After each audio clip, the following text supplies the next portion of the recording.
Hello friends, today I am going to show you the surgical video of small incision cataract surgery for hypermature cataract. We start with a superior rectus bridle suture with 3/0 nylon. We make a side port at 9 o'clock with 15-degree blade. Air is injected into the anterior chamber followed by Blurex dye to stain the anterior capsule. We remove the dye and fill the anterior chamber with viscoelastic.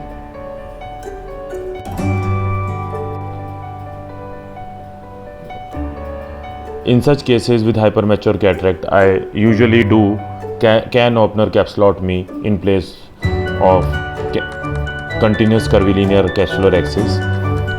As the nucleus is large and we make it sure that it doesn't get stuck at any step during prolapse of the nucleus.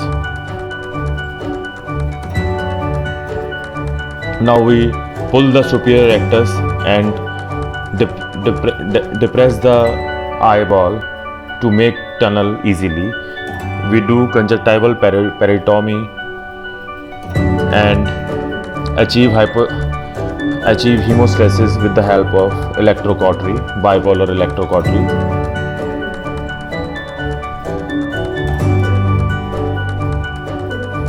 Care must be taken not to overuse the cautery.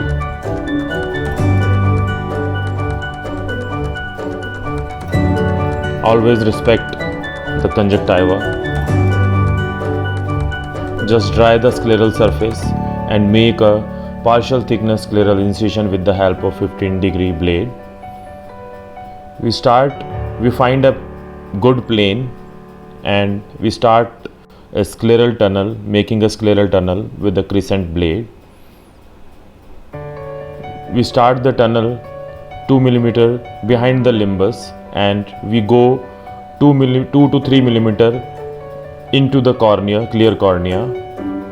Care must be taken not to perforate the roof of the tunnel or not to make a premature entry. So we have to be in the plane of the cornea.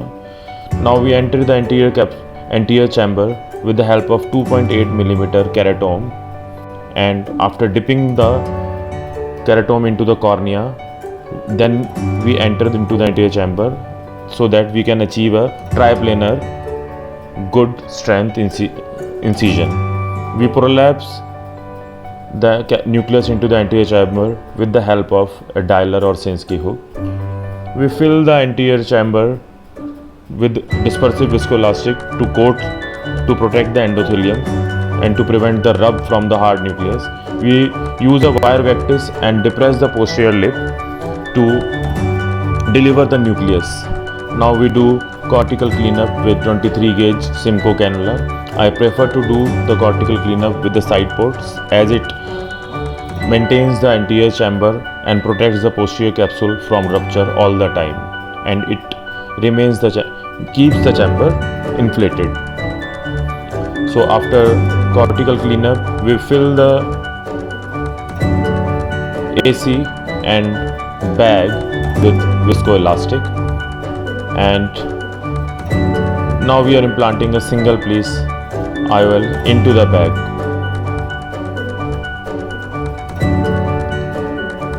The lens is centered into the bag and care must be taken not to do over manipulation, as we have done the capsulotomy, so it can extend the capsulotomy to the posterior capsule. So minimal manipulation should be done. Now we are removing the viscoelastic from the bag, from the anterior chamber, from behind the IOL. That is very important. Only irrigation is sufficient, no need to aspirate. Side port is hydrated, AC is formed, and superior rectus is removed. Conjunctival closure. Care must be taken and scleral tunnel should be checked for any leakage with the help of John cotton bud. This conjunctiva is closed with electrocautery. Conjunctival closure is achieved, which is very important. You can also do it with the help of suture. Subconjunctival injection of gentamicin and teca dexamethasone is given. Thanks for watching.